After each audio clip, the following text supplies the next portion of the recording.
A little bit of a different thing. It's been a minute since I think the last time we have done any sort of anime movie review was the My Hero Academia movie way back during the pandemic that I put out. But yeah, me and Sue are here to talk about Demon Slayer Infinity Castle, which, full disclosure, if you never watched Demon Slayer and you want to jump into Infinity Castle, you will be confused.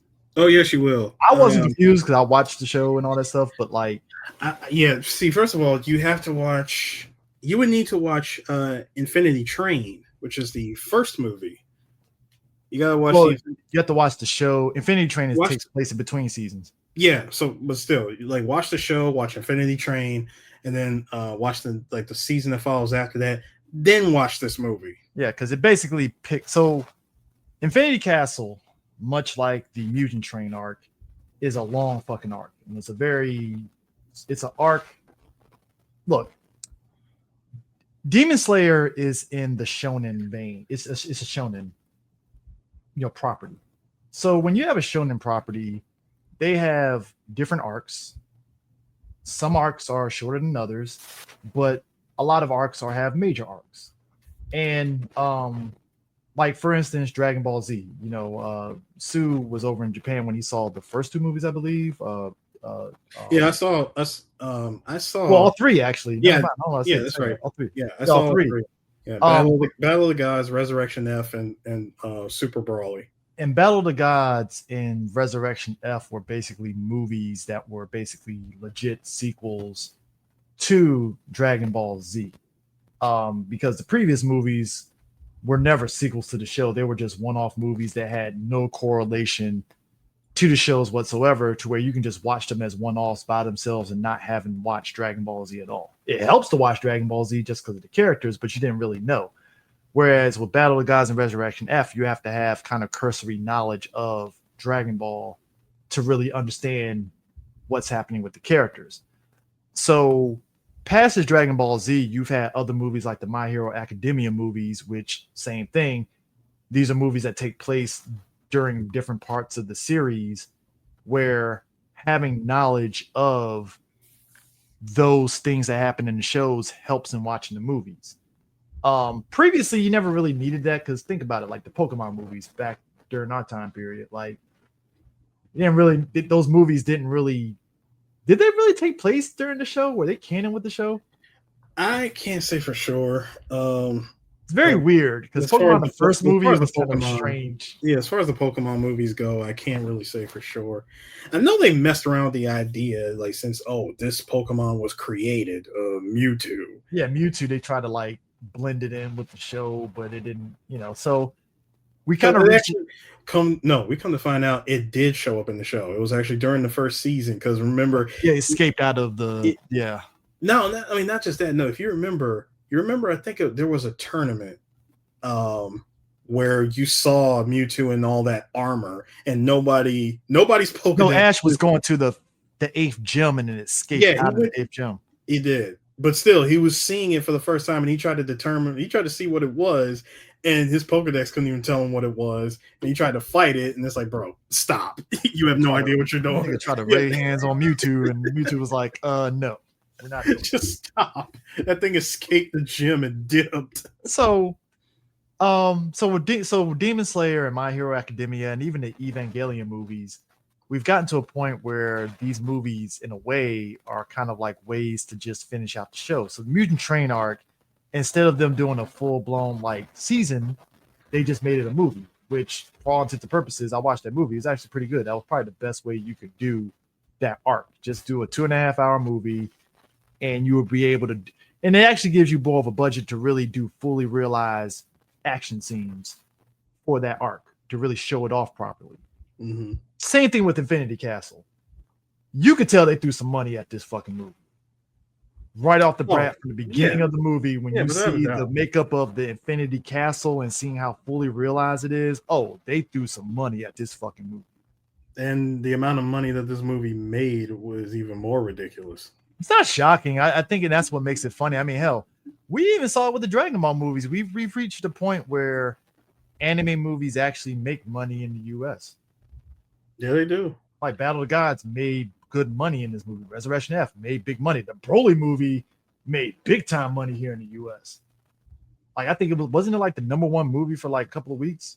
I Like believe it in the was. US? Yeah, and it shocked the fuck out of everybody. And all of us was like, it's not shocking. Like anime It is was popular to a point now, you know? not just that, it was a proper Dragon Ball movie that fans wanted. Yeah, it was like, oh, we Just finally give, got a proper Broly movie. Like, all just right, give us cool. just give us 90 minutes of hand throwing.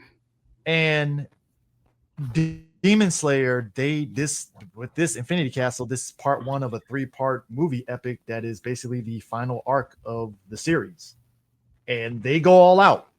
A lot of the characters basically comes off of the end of the previous season where the main villain, Muzan, basically ends up retreating back to his castle after he fights off Tamayo. And basically all the Demon Slayer core are trapped in his castle. Oh, not just trapped and split up. Trapped and split up, and this Infinity Castle literally rotates constantly. Yeah. And again, if you never watched the show and you're just jumping to this movie, you're going to be confused, but to a degree, they kind of give you quick, like, this is what happened, and then boom, you're back to the proceedings. Straight up. What I always thought was interesting was how many times this castle rotates and expands. You're thinking, oh, all we gotta do is just go here. This should be the end of the castle. And, we can get out of falling down this long pit if we just like leap over to the left or to the right and then just keep running. If we run, we should reach the end. No, this thing keeps going, hence the name Infinity Castle. Yeah. And I think the big crux of it, I think this is where, if you're going into this movie thinking that, and like I said, this is part one, but if you didn't know that and you went into this movie thinking that this was just going to be a kind of like beginning, middle, end type film, oh no, it's not. And I think that's, if you go into it knowing that, you're going to be more excited, like, all right, I can't wait for part two whenever that happens. Yeah, I mean, there's like a lot of shocking moments happens throughout this movie. We, like some characters gain new abilities, some characters survive, some characters die. I'm not gonna say, I'm not making any spoilers or anything, but there's a lot of stuff happens in that 2.5 hours of this movie. Yeah, and I think that's the thing, because more than anything else, this kind of bookends a sort of arc for one character, and that is Akaza, who is like an upper rank 3 demon, who in the show killed I think Tanjiro's sensei. Yeah. In the show. Dude, so I like to call him the master of hands, because bro, man was running. When he pops up, I will say this, when he pops up in the movie, you're in a state of shock because you're like, holy shit, he's fucking back. Like, okay. And everybody in the theater was like, holy shit. Like, so the great thing about this is that, per usual of anime, we get backstory on him, because you really don't understand like why he is who he is. Yeah, and that backstory, it's heavy. It's really heavy. It's not as cut and dry as we thought it was. I would say that, because you're thinking, oh, he's just evil for the sake of evil, whatever, right? And it's like, oh, which is never really the case. Like, anytime you have a character, especially one that's fan favorite, such as him, it's never going to be as cut and dry. I was like, dude, something happened to you. Bro, something happened to you that made you who you are. So, surprise of the movie is that Channing Tatum voices Kezo, who was Azuki's sensei. It shocked the hell out of me, because I didn't know until like I saw a video of it, because otherwise I just thought it was just Crispin Freeman or somebody that fucking did the voice. That's just my logic, at least. So I didn't know that was Channing Tatum, who did a pretty good job. I ain't gonna lie. Like, knowing that, it's like, oh, he's pretty good. But like, you get that backstory in the cause, and it's like, oh god, this is holy shit. Like, I don't blame him whatsoever. No. Like, all right, I mean, cool. the amount of crash outs that he had in this movie were definitely justified. It was justified. Like, hey man, wow, fuck. Gotcha. Like, nah, on site. Everything is on site. Like, and like I said, this isn't. I would say this, like, if you've never watched anime, this is par for the course of anime. That, like, you know, anime to me, and I think that's probably why I've always been a fan of it, is that they've always done a good job of presenting things in shades of gray. Like, it's very easy to kind of look at something as just good versus evil, and it most definitely is. But like when you throw in that like wrinkle of like, this isn't as cut and dry as I'm evil for the sake of it, this is why, it's like, oh yeah, that totally makes perfect sense. Like, think about this, right? We talked about the Boo saga, right? Mm-hmm. When you look at Boo as a character, you start realizing Boo is not really evil so much that he's just childlike and can be easily manipulated. Right? Yeah. And it isn't until you find out the backstory that it was all these other people that put themselves into Boo that made him that childlike, that's why he's not really evil incarnate like that. Until you get to, Boo, little Boo, who is like, oh, this motherfucker is just Black Air Force energy straight up. I mean, first of all, yeah, Super Boo being of intelligence, and yeah, I'm playing no games. Kid Boo is pure menace. This man killed everybody on Earth and said, I'm gonna go to the other world and kill you again. That's evil. That's like, holy shit. Like, yeah, that's not even another level. That's like, dude, this is something that's unreachable level of evil. In the other world thought that they were safe. Like, no, he destroyed Earth, but we can bring it back. What do we do now? You destroyed Earth. You killed all the best fighters on Earth. Man went to heaven and ran the fade on everybody that was dead. And that's Demon Slayer. It's like all the fights in this film are like top tier. Like, oh shit! Like, these motherfuckers are going for it. And like I said, all these are sort of bookends to these characters' arc from the show. There's a measure of a resolution as much as resolution can be for a part one for these characters, because there's more to it, right? There's one character that I really enjoyed throughout the entirety of the movie, and I said, upon seeing him, I said, you know what? Imagine if you took Kefka from Final Fantasy VI and made him a character in Demon Slayer. He would be Doma. Oh yeah, Doma and Shinobu fucking fighting. Yeah, the Doma and Shinobu fight was really good. That's like if you put Joker in the anime legitimately. Like, yeah, that too. But then I've always said, take Joker and put him in an RPG. He's Kefka. Yeah, Kefka was just like, yeah, I'm gonna kill you. I mean, yeah, you tried your best, did your thing, but dude, when he said, oh, he said, oh my god, did that actually hurt you? I am so sorry. Tried your best. He's like, I thought you would have been strong enough to withstand that. Oh man, well, I guess I'll go ahead and eat you now. Which, for me, is somebody that, much like with Bleach, I read the manga. I kind of know his fate, so I'm kind of very excited to see what that looks like in animated form. So I'm like, all right. But like I said, it's a good fight. Like I said, every fight, like when you get Zenitsu and his boy Kagaku, who are like fighting off, that's good because that kind of plays off of what happened between them in terms of like the master and student sort of angle. And like, look, when we see Zenitsu initially, that motherfucker did not play. Like, when he was murdering them fucking lower rank demons like it was nothing, I was like, oh, this motherfucker came to play. Like, Zenitsu's like, look, we got work to do. I'm not wasting any time on came down that hall, and them little demons like, yeah, we're gonna fuck you up. And you just hear flink, and I'm like, well, never mind. It's done. For me, it was that breathing technique. Like, the moment you just saw the water. Oh, they're dead. Yeah. Like, oh, well, never mind. Grand opening, grand closing. You are done. All I just saw was water. I'm like, oh, Y'all are out of here. You are done.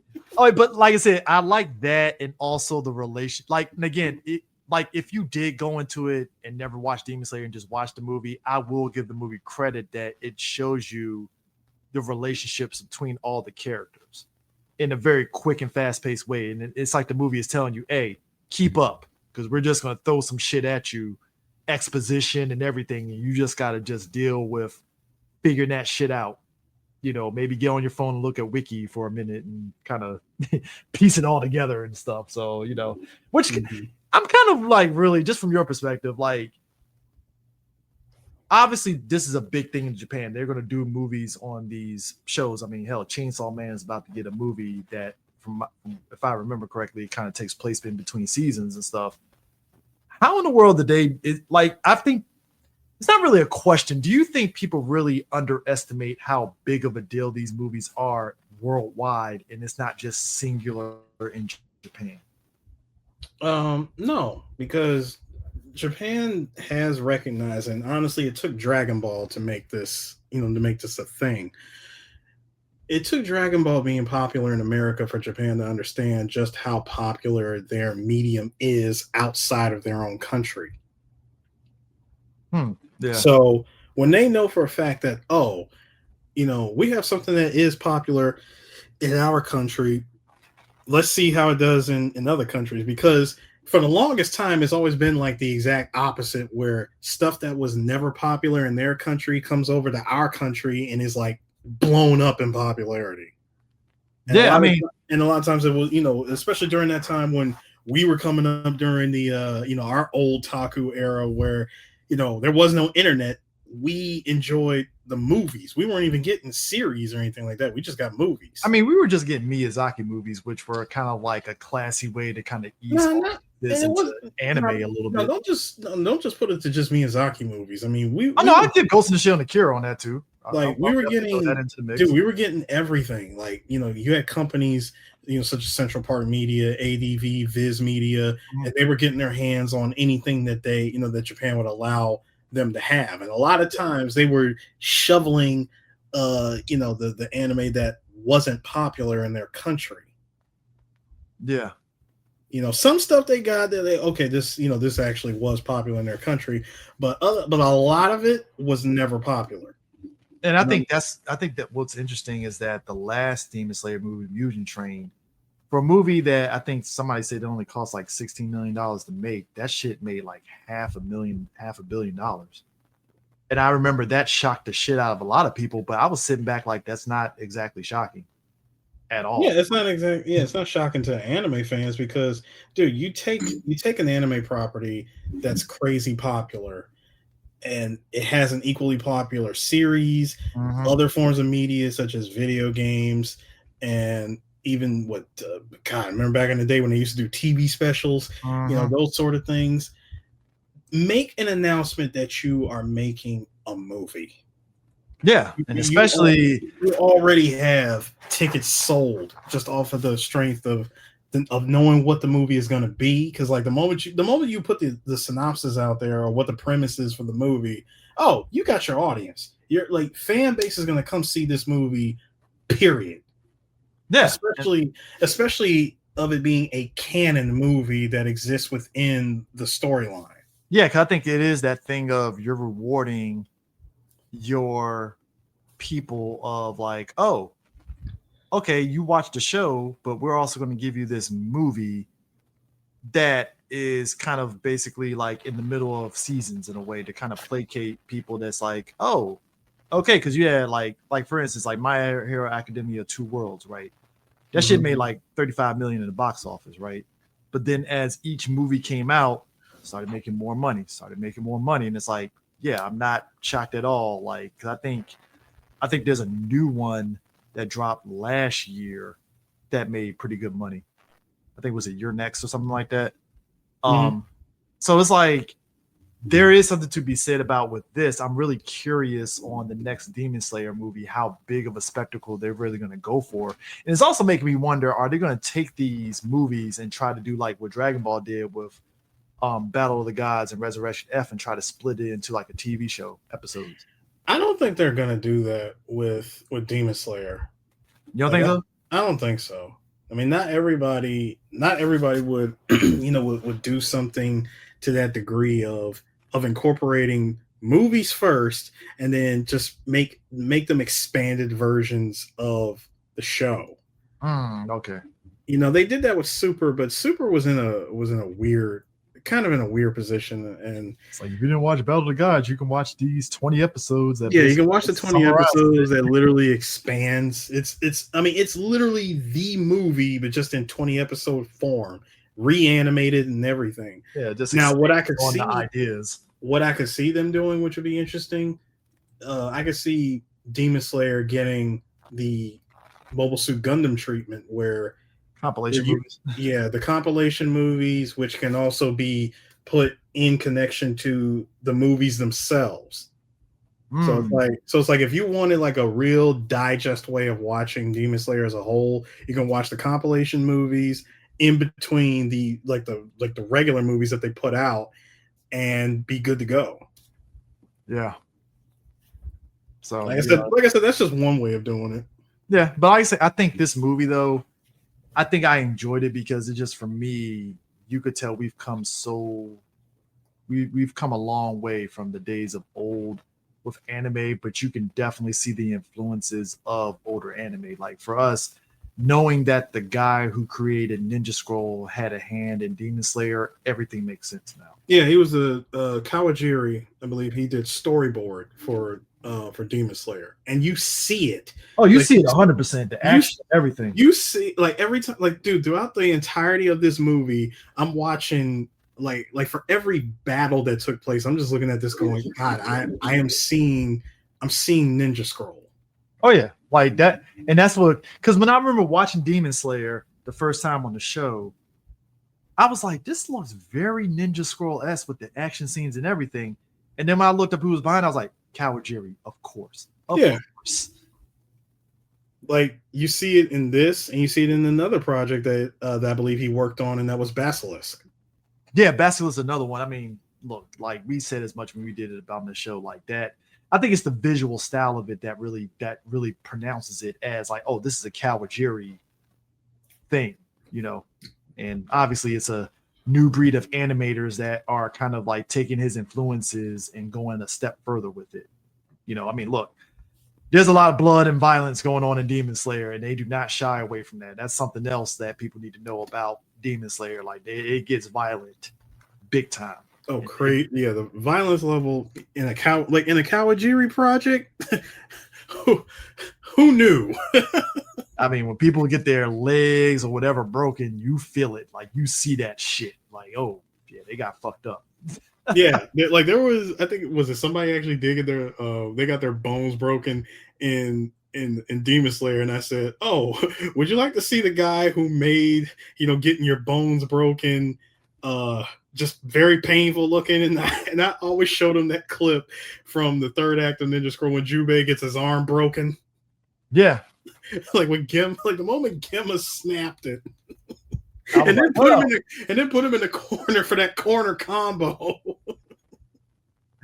Yeah, I mean, it's definitely one of those things and stuff. It's just like, So, yeah, but I would definitely say this. I will probably get this. I mean, I might end up actually collecting Demon Slayer. I've been kind of slacking on the anime. I've been slacking big time. I mean, I went back and I started watching the series again, and just to get myself, like just to freshen up on what I know on the show. And yeah, it's a beautifully animated show.